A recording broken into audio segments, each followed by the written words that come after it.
Princess, excited na ako. Birthday ko na ngayon. Sana marami akong handa. Uy, Marian, di ba birthday ni Nicole ngayon? Ay, oo nga, no, birthday pala ni Nicole ngayon. Tara, pumunta tayo sa bahay nila. Makikain tayo. Tara, let's go. Sana nandito si Mami ngayon. Ay, nandito si Mami. Mami, ano bang handa ko sa birthday ko ngayon? Ay nako, pasensya ka na anak. Wala kang handa sa birthday mo ngayon kasi hindi napadala yung daddy mo. Oh, di ba birthday ko? Dapat may handa ako. Hindi nga napadala yung daddy mo. Wala akong handa.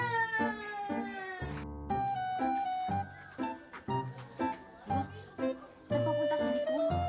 Tara, magtago tayo.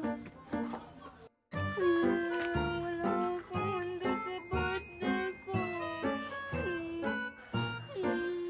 Hulo, Queenie, si Nicole umiiyak.